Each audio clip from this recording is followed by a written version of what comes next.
Shalom saudaraku yang terkasih di dalam Tuhan Yesus Kristus. Pada saat ini kita akan kembali merenungkan firman Tuhan yang terdapat di dalam Matius pasal yang ke-7 ayat yang ke-13 yang mengatakan demikian.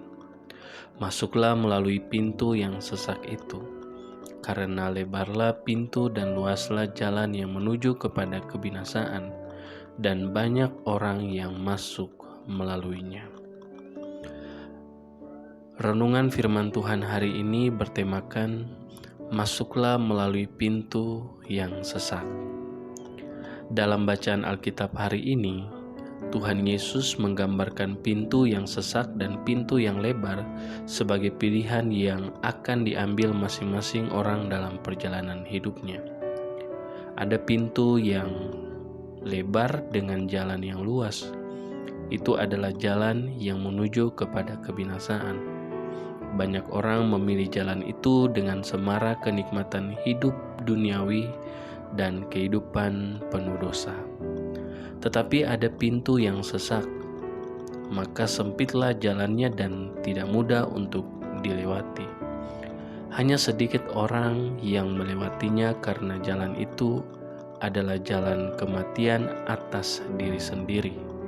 Kematian atas dosa, menyalibkan kedagingan, dan kehidupan yang dipersembahkan bagi Allah.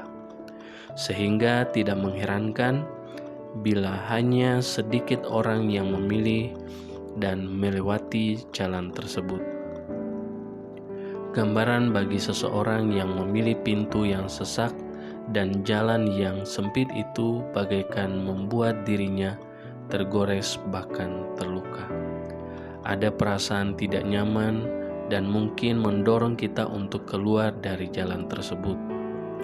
Jalan yang sempit tidak bebas dan penuh dengan tantangan. Jalan yang sempit akan mengikis ego dan keinginan daging kita. Namun akhir dari perjalanan ini menjanjikan kehidupan yang penuh kebahagiaan dan sukacita kekal. Apakah dalam kehidupan saat ini Anda sedang berjalan di jalan yang sempit dan sesak ini? Bagaimanapun situasi kita saat ini, tetaplah bertahan di jalan yang sempit dengan memelihara iman yang teguh di dalam Kristus. Jangan menyerah, sebaliknya mintalah kekuatan pada Roh Kudus untuk melewati hambatan-hambatan yang terjadi dalam kehidupan kita. Jalan yang sempit ini tampaknya tidak menjadi jalan favorit karena tidak banyak orang yang memilihnya. Tetapi inilah jalan hidup yang dikehendaki oleh Allah. Sebagaimana yang dikatakan oleh Rasul Petrus di dalam 1 Petrus pasal yang pertama ayat yang ke-7.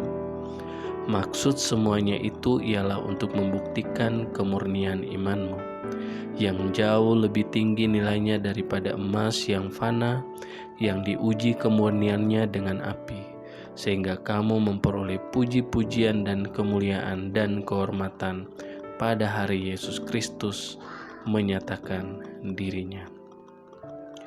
Untuk membantu kita mengerti dan memahami firman Tuhan ini, mari kita sama-sama mendengarkan refleksi diri. Apakah saat ini Anda sudah berjalan di jalan yang Tuhan kehendaki untuk Anda jalani? Apa saja tantangan dan hambatan yang Anda hadapi? Sejauh apa Anda menyadari penyertaan Tuhan dalam perjalanan hidup yang seringkali menghadapkan kita dengan berbagai kesulitan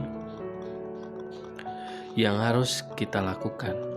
Mari kita menyadari bahwa jalan hidup yang Tuhan kehendaki adalah jalan menuju kepada kehidupan yang kekal, meskipun tidak menyenangkan bagi daging kita.